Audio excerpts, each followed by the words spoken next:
अस्सलाम वालेकुम dear students, मैं हूं अली और आज की इस वीडियो में हम खुलासा नवेसी की प्रेजेंटेशन करेंगे। ये खुलासा हम सबक का खुलासा करेंगे, नज़म का खुलासा हम नेक्स्ट वीडियो में करेंगे।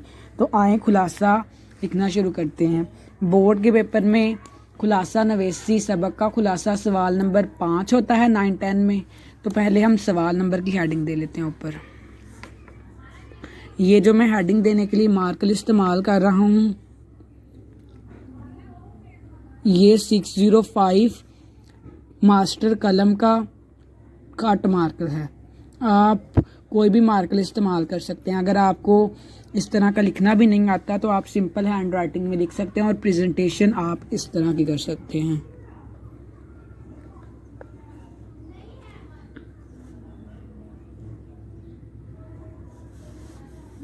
सवाल नंबर 5।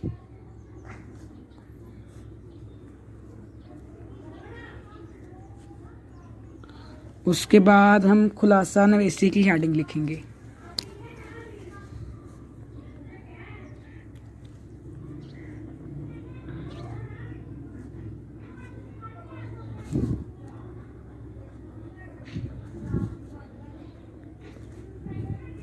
ये जो मैं खुलासा नवेसी की हेडिंग लिख रहा हूँ, ये भी मैं 605 मास्टर कलम के मार्कर से लिख रहा हूँ। ये दोनों हेडिंग मैंने एक ही मार्कर से लिखी है। खुलासा नवेसी में हमारे पास सबक के खुलासे में दो चीज़ें होती हैं, सबक का उन्वान और मुसन्निफ का नाम। अब कुछ बच्चे सोच रहे होंगे कि सबक का उन्वान तो उन लोगों ने हमें पेपर में दिया होता है, इसका कोई नंबर नहीं होता। सबक के उन्वान का वाकई कोई नंबर नहीं होता, पर उन्होंने हमें चॉइस दी होती है। खुलासा नवेसी में 2-3 टॉपिक दिए होते हैं जिनमें से हमें एक टॉपिक अटैम्प्ट करना होता है। इसलिए हमें ये ज़रूर मेंशन कर देना चाहिए कि हम कौन सा टॉपिक कर रहे हैं, इसीलिए हम सबक का उन्वान लिखेंगे। यहाँ बच्चे अक्सर गलती करते हैं, वो सबक का उन्वान लिखने के बजाय सबक का नाम लिख देते हैं, जो कि बिल्कुल गलत है। उसके बाद हम राब्ता की अलामत लगाते हैं, हम मुसन्निफ का नाम।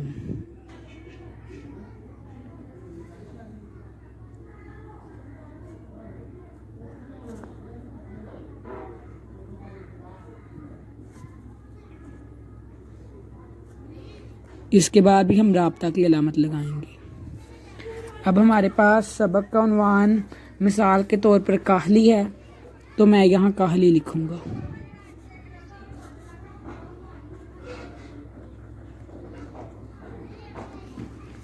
अब इसके मुसन्नफ का नाम हम लिख लेते हैं, सर सैयद अहमद खान।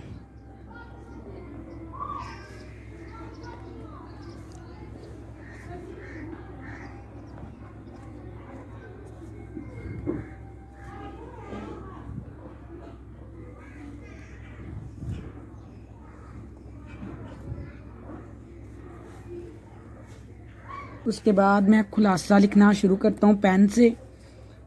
मैं स्टूडेंट्स आपको सिखा रहा हूँ, इसीलिए मैं कुछ लाइंस लिखूँगा और मैं वीडियो की स्पीड इंक्रीज़ कर देता हूँ ताकि आप लोग बोर ना हों।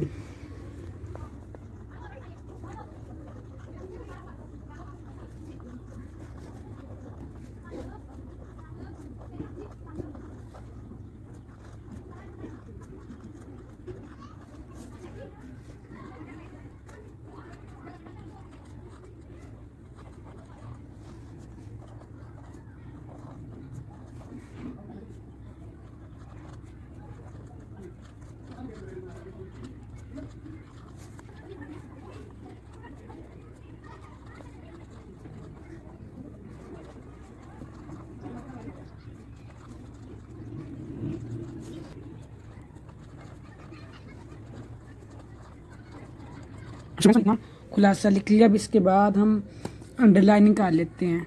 सबसे पहले हम खुलासा नवेसी के नीचे लाइनिंग लगाएंगे।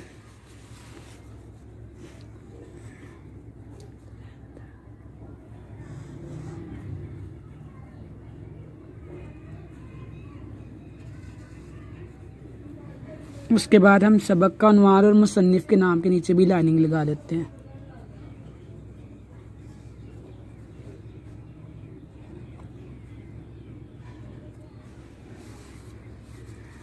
ये